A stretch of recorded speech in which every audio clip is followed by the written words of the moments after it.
Hi, I'm Maha Alaoui. I'm a junior at Lafayette College, and I will be presenting the research I've done alongside Professor Gallimore about environmental certification in COVID-19. So, at the beginning of last year, the world was hit by the ongoing pandemic.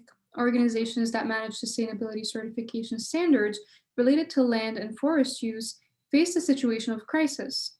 In order to continue their work, they had to create new strategies based on publicly available information, literature, and information gathered from interviews we've conducted with board and staff members of these organizations. We will analyze how these organizations dealt with the crisis they faced, how that crisis forced them to become more flexible and innovative, as well as how they will use their newfound knowledge after the end of the pandemic. So these are the organizations that we have interviewed so far. Due to COVID-19, organizations have struggled to get their tasks done because of the many restraints such as travel restrictions, difficulty to access information, canceled events that used to make revenue, unavailability of scientists, managers, and other stakeholders. However, there was one central issue that stuck out: the auditing process, which has an in-person nature. Because on-site visits were simply not possible, organizations had to adapt. So some extended the validity of certification and postponed the audit, and others moved to remote auditing. One of our interviewees stated that COVID has become an excuse for employees not to develop new systems or to better existing ones. Remote auditing became an option thanks to technology.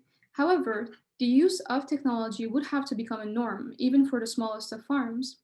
One of the organizations we've interviewed developed a data room, which is an online portal where all the documentary evidence could be submitted to an audit. This meant that when the farms did have the video call as the actual audit, the auditor had the opportunity to review the information beforehand, which saved a lot of time and money. Although this strategy is helpful, it has been reported that it still needs some improvement. Furthermore, credibility is absolutely essential to every company. The auditing process provides assurance and credibility to the marketplace that the certified businesses are committed to good environmental practices and regulations, even during a global pandemic. Many are worried that remote auditing is not as efficient as an on site visit, and rightfully so. The first and most straightforward limitation to remote auditing is simply that not everyone has access to technology, especially small farms and businesses. In looking at remote auditing, COVID has brought the opportunity to recognize the limitation of traditional audit. A yearly audit only allows the auditors to see a snapshot of the reality and of the certificate holder's performance. However, with remote auditing, one can save time and money, usually spent on travel, and can become more flexible, eventually doing the audit process in chunks over a period of time, covering a different aspect every time. That would also help everyone stay true to their message by lowering their carbon footprint. Now, this is where it becomes a little tricky. Remote auditing could lead to a trap where the auditor is shown only what the certificate holder wants seen. In that case, remote auditing isn't viable. However, if the auditors have real-time direct access to information at any time, they will be able to proctor what really goes on. In this case, remote auditing would be a viable option post-COVID. To make sure certificate holders respect standards, one organization has taken the initiative to include the local community by creating a global assurance village where anyone can report a potential environmental integrity threat. Several larger standard organizations, when asked where they would put a windfall increase in staff size of 20%, suggested that the most important place would be in outreach, stakeholder engagement, and feedback from field operations. These are a few examples of the ways interviewees raise these issues. While there is considerable evidence that practical learning and feedback is essential for effective environmental governance, several respondents seem to find their organization's capacity in this area lacking, even prior to the pandemic. Some direct quotes from the interviewees: as you can see, when stakeholders get a feeling that it's a waste of time to engage in advocacy, then we don't have the stakeholder engaged any longer, and that's a loss for the authority of the standard. I would use the money to send our organization staff to the certified operation to get an idea how standards are implemented. Say you now go to a forest and you observe an audit. We think it's really important that we still maintain open channels to hear what field projects' challenges are.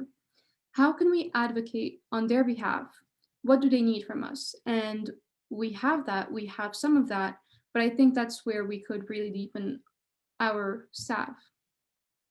We can be much better in following up and in verifying that the work of certification bodies and accreditation bodies is up to our expectations. Every problem is a significant reputation risk. Some of the long-term impacts of the ongoing pandemic and the issues that it raises also raise a few questions. So, will these organizations use some of these coping strategies after COVID-19? The organization that used the data room informed us that although it might not continue doing the audit remotely, it will carry on with providing an opportunity for auditors to review documentary evidence beforehand, as it has made the auditing more efficient and thorough. This also led to the use of cloud platforms, where they're looking at how assurance data could be stored differently and how that could bring value to the standard donor, the certification bodies, and also the clients.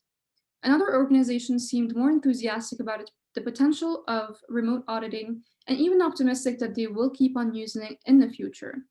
It is likely that this crisis will accelerate the digitalization of assurance practices. This all seems good, but is there a possibility that this will all make things more difficult for smaller operations to get certified?